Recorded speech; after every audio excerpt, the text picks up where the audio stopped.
sejam bem-vindos nesta noite à nossa casa. É uma alegria e um prazer poder estar na companhia de vocês, equipe seleta que hoje veio aqui para me ouvir. Quero convidá-los, então, para que a gente faça a nossa prece e depois a gente faça o nosso evangelho, então. Fechando os nossos olhos e nos concentrando, elevando o nosso pensamento a Deus. Nós, primeiramente, agradecemos a oportunidade de estarmos reunidos em nome do Cristo. Que a colheita de espíritos responsáveis pela Casa Espírita e Caridade possam nos acompanhar nessa noite. Nos permitam fazer bom uso da palavra, que nós possamos ouvir o Evangelho, extrair a mensagem de Cristo, sairmos daqui melhores do que quando chegamos. Que os bons amigos possam, desde logo, cuidar de cada um que hoje veio em busca do consolo e do amparo do Mestre Jesus. Que os bons amigos estejam conosco em cada momento. Oração do Pai Nosso, nós iniciamos o nosso Evangelho dessa noite, pedindo a proteção e o amparo da espiritualidade maior. Pai Nosso, que estais nos céus, santificado seja o vosso nome. Venha a nós o vosso reino, seja feita a vossa vontade, assim na terra como nos céus. O pão nosso de cada dia nos dai hoje, perdoai as nossas dívidas, assim como nós perdoamos aos nossos devedores, e não nos deixeis cair em tentações, mas livrai-nos de todos os males. Que assim seja.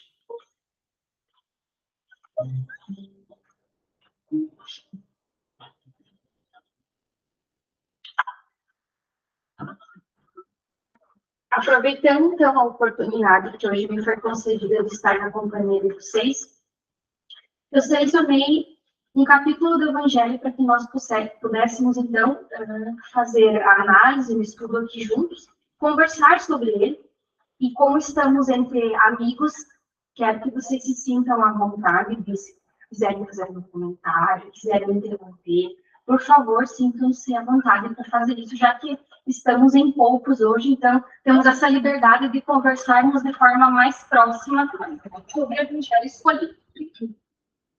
O Evangelho que eu escolhi, então, para conversar com vocês hoje, ele está localizado no nosso Evangelho segundo o Espiritismo, no capítulo 16.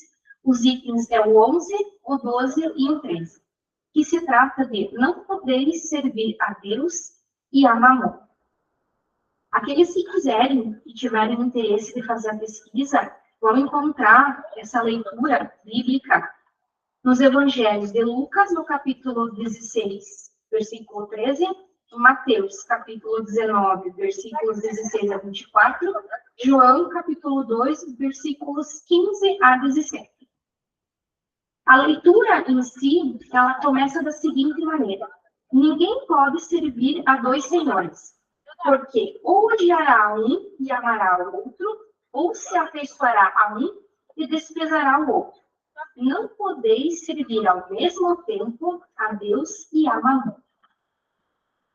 Jesus, como nós sabemos, sempre se usou de parábolas para poder explicar as máximas que ele queria naquela época. Era a forma mais fácil do povo, com aquela cultura, com aquele entendimento, conseguirem extrair a mensagem que ele queria trazer.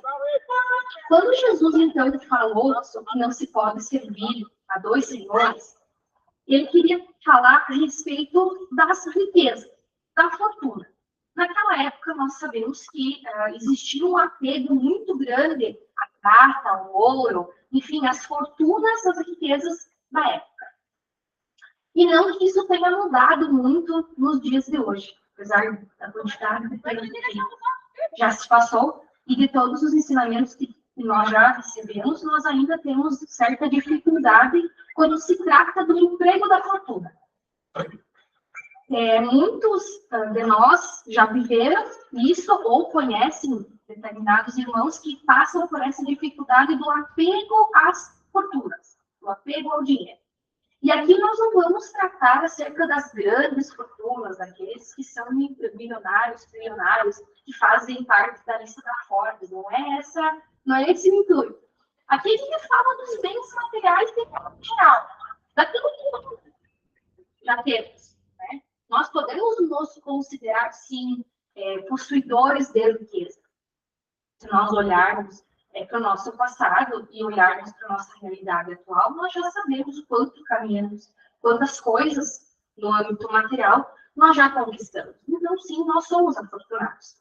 E é dessa riqueza que eu quero falar hoje, da nossa riqueza pessoal, dos bens materiais que nos foram confiados, que nós fazemos uso nessa existência.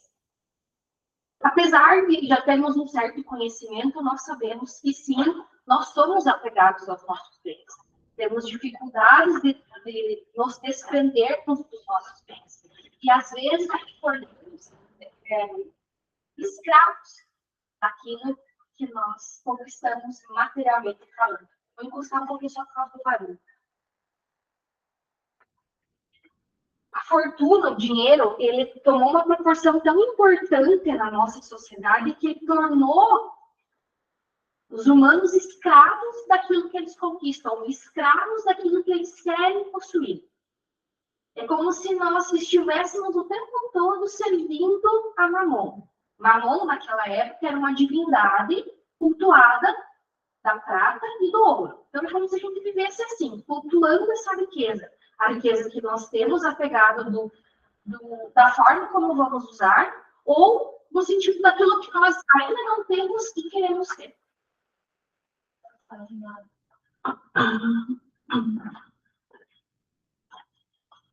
Vamos continuar.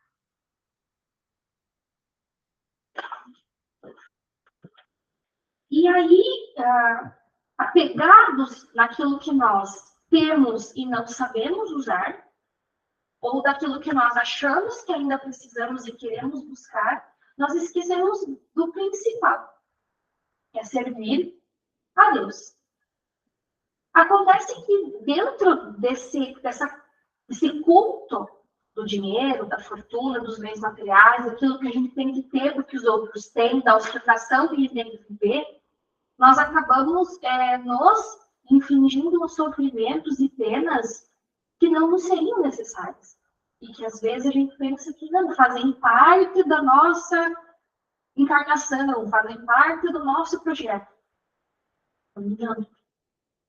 Esse sofrimento só nos é aplicado, digamos assim, em virtude das nossas próprias escolhas, do nosso livre-arbítrio, em servir àquele que não é verdadeiramente o nosso Deus. E aí, quantas vezes a gente enfrenta dificuldades de toda a ordem, porque estamos em busca de um bem material ou de uma posição social que não nos traz benefício algum, ou quando nós já temos mais do que é suficiente para o nosso acompanhamento aqui. Até porque eu quero deixar claro que em nenhum momento Jesus condena o possuir bens materiais. Claro, se a gente fosse levar ao pé da letra, quando em João, não, desculpa, em Mateus, que ele é questionado de como, né, se pode se aproximar ainda mais de Deus, como se pode chegar ao Pai, e ele vai dizendo todos os mandamentos, e aí ele ainda é questionado e ele diz, então, vende tudo que você tem e me segue. Se a gente fosse levar ao pé da letra, entenderia que ele está condenando possuir bens. E, na verdade, não é isso. Ele não está condenando. Mas, para que se pudesse entender a dimensão do que ele queria explicar, ele falou dessa forma. O que aqui a gente precisa observar é que nós sempre podemos possuir bens materiais de forma honesta, sem problema nenhum, até porque nós não podemos ser mendigos do mundo. Sim, nós temos necessidades materiais no plano em que reencarnamos. E comer, temos que vestir, temos que ter necessidades do corpo físico. Mas nós não podemos viver apenas para isso, como se esse fosse o único objetivo que nós temos quando aqui na Terra. E aí, esquecer também de olhar se nós já não temos aquilo que nos é suficiente para essas necessidades. para poder viver de uma maneira confortável, digamos assim, razoável, ou se nós estamos nos infligindo sofrimentos totalmente desnecessários, porque nós queremos alcançar e buscar aquilo que os outros têm, aquilo que nós achamos que nos dará felicidade, que nos dará um lugar no mundo, uma posição no mundo. Nós precisamos nos questionar se o objetivo da nossa existência é só esse, quando analisando essa passagem do Evangelho. Só trabalhar e ganhar dinheiro? Só trabalhar e ganhar dinheiro? Só trabalhar e conquistar bens materiais? Sim, o trabalho é uma lei moral, inclusive, das mais dignas, porque é ele que molda o nosso caráter. Mas, o que a gente faz com esse caráter? Quanto isso é importante ao nosso aprimoramento moral. E aí, quando a gente faz esse questionamento, a minha existência, o propósito, o meu objetivo, qual é?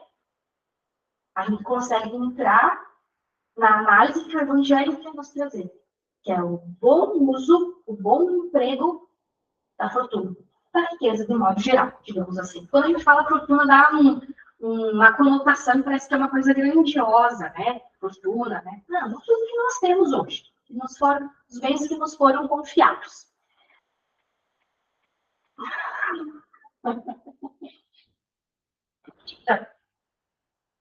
A partir desse questionamento, nós fazemos a seguinte análise. O que é, como Jesus explica, o bom uso dos bens materiais e o mau uso dos bens materiais? O bom uso dos bens materiais, segundo o Evangelho, é quando a gente pode pegar aquilo que nós já conquistamos de bens materiais e fazer o bem a outro, de qualquer natureza, seja agasalhando aquele que tem frio, seja alimentando aquele que tem fome. Ou mais do que isso, uma riqueza que todos nós possuímos e que é muito maior, talvez, do que os bens que nós podemos valorar momentaneamente. É doar o nosso afeto, a nossa atenção, o nosso tempo, aquilo que a gente tem de mais precioso.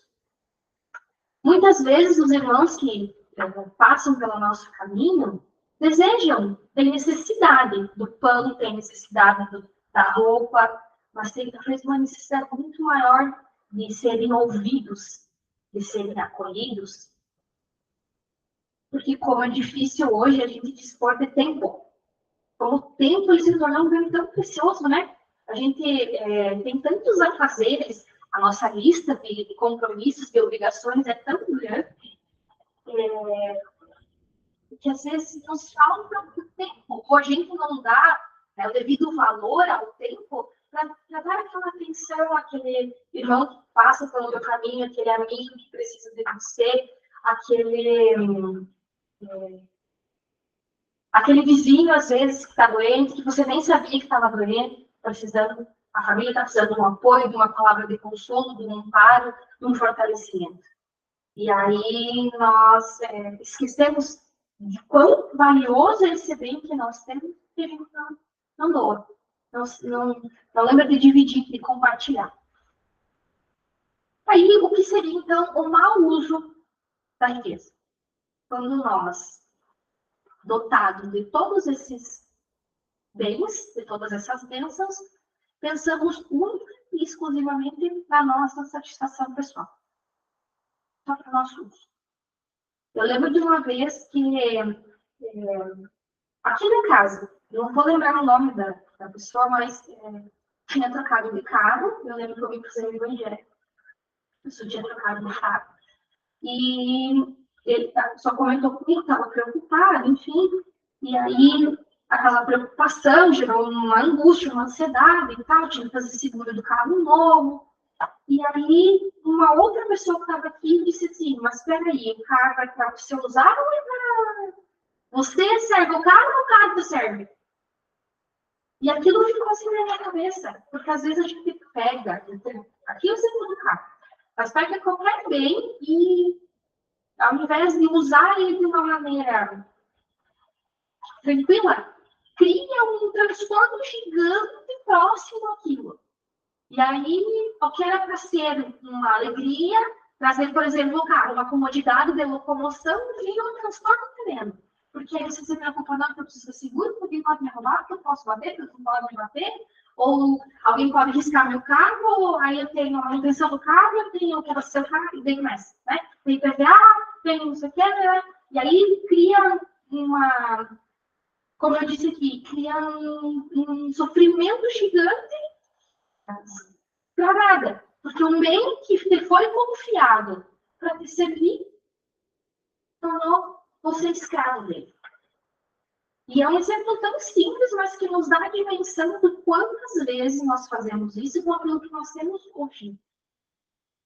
Coisas simples. Aqueles que têm casa para tal, aqueles que ainda moram de aluguel, os que têm carros que não têm. A gente faz isso com as roupas, com os calçados, com a comida que a gente compra. Cria uma dimensão de sofrimento totalmente desnecessária, quando ao invés disso nós deveríamos ser totalmente gratos por aquele bem que nos foi confiado, fazer o bom uso dele.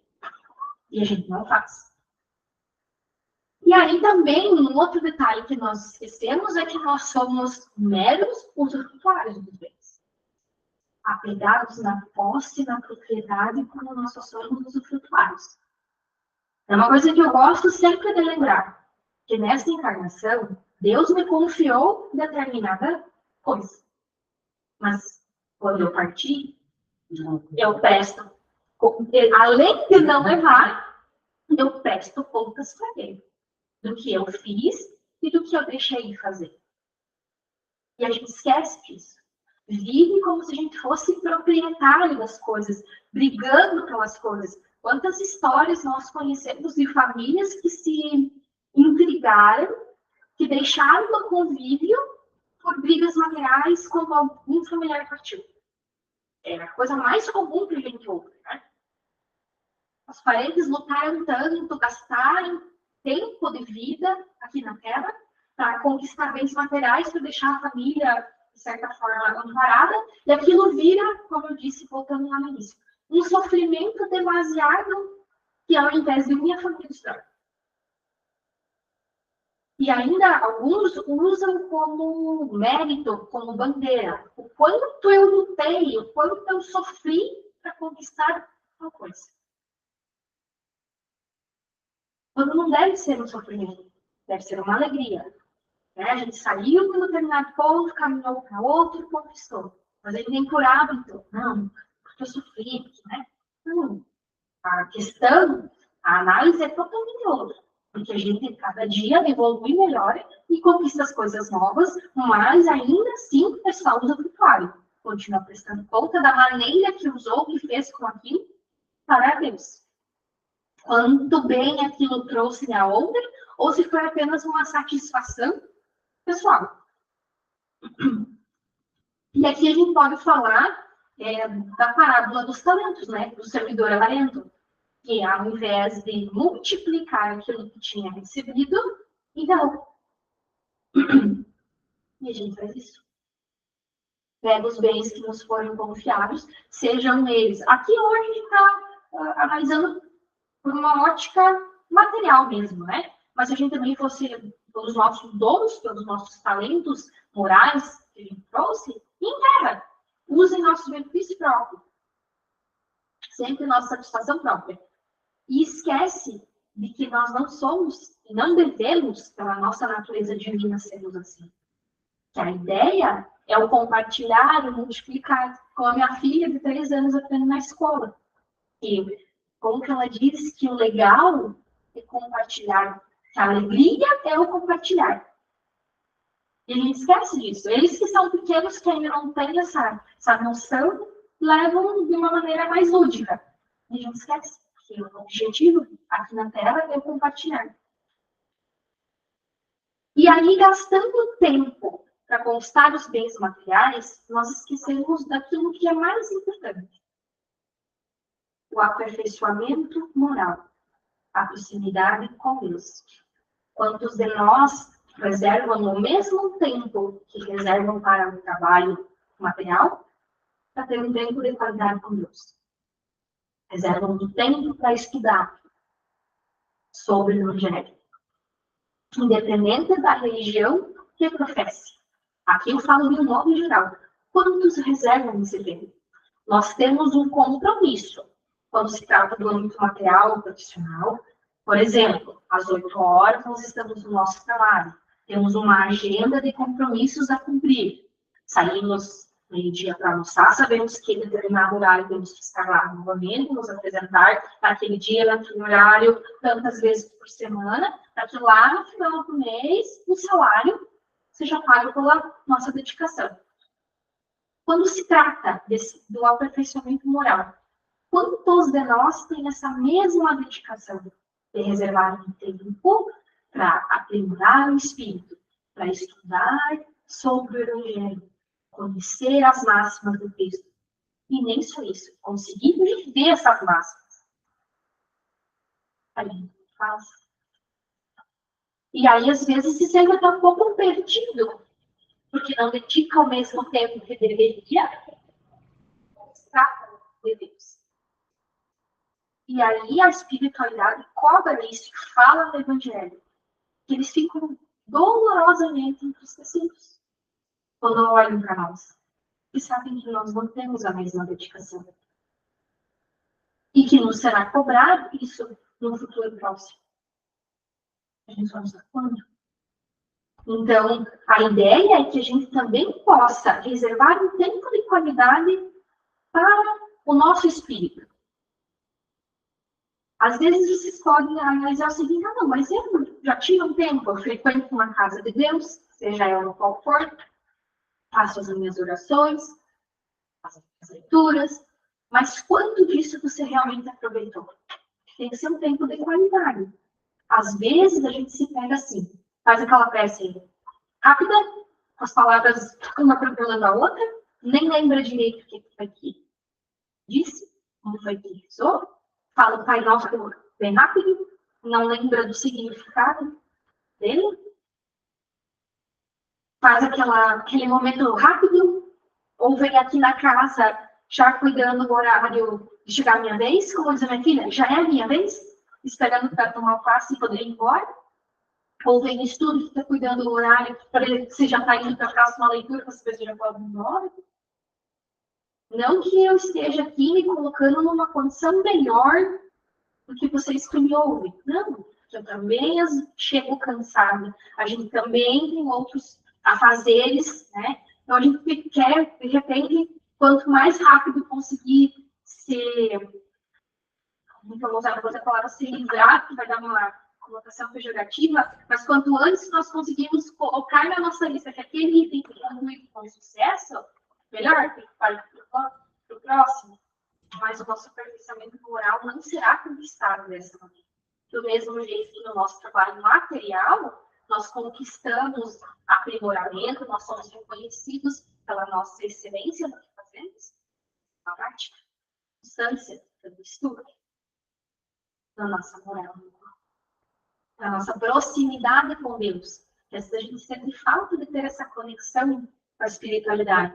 Essa conexão só se estreita, essa ligação só consegue ser completada quando nós também fazemos esse esforço, essa disciplina de nos aproximarmos, de escolhermos esse caminho. E aí, então, a ideia hoje aqui de dividir esse evangelho com vocês era de que nós possamos termos 3 premissas, sempre que nós estivermos sob essa ótica da análise de meios materiais. E hoje aqui eu não vou adentrar num estudo acerca da prova da riqueza e da prova da pobreza, quanto é difícil, por que nós temos essas desigualdades no mundo material. Isso para quem quiser fazer um estudo ou matéria de um próximo evangelho a gente pode fazer, mas se alguém quiser, está lá nas perguntas 814 a 816 do livro de estudo, e vai explicar por que existe essa diferença, essa desigualdade material no nosso plano fotográfico. Mas as 3 premissas que eu queria deixar com vocês hoje, que a gente possa levar por onde a gente for, nós precisamos lembrar que nós temos que agradecer pelo que nós já temos, para que nós não tornemos escravos daquilo que nós já conquistamos, por menor que seja a sua conquista. Por menor. Tem que lembrar de sempre agradecer, porque nós servimos a Deus. Primeiro ponto. O segundo, lembrar e empregar bem os bens que nos foram confiados. Para que eles sejam motivo de alegria. A gente não seja escravo, use aquilo como um peso, ao invés de ser uma mola propulsora que nos leva adiante. Então, a gente sempre deve empregar bem o que nós temos, seja no sentido de ajudar alguém, como também de nós autoajudar, digamos assim.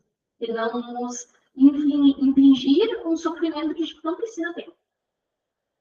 E o terceiro, que para mim é o mais importante, que é o que mais me fez querer dividir esse evangelho com vocês, é que a gente deve sempre ter esse tempo de qualidade com Deus.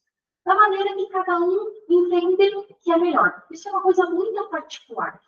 É uma receita que não funciona para mim e para vocês da mesma maneira. Cada um tem um jeito de se conectar com Deus. Talvez seja por isso que hoje nós temos tantas religiões, porque cada religião tem uma maneira de aproximar seu fiel com Deus. Nós aqui temos um tempo. Enfim, então que a gente lembre sempre de reservar esse momento, ter um tempo de qualidade e aproveitar as oportunidades que nós temos aqui no plano de encarnatório. Muito obrigada pela atenção e os ouvidos de vocês, que se mantiveram muito quietinhos.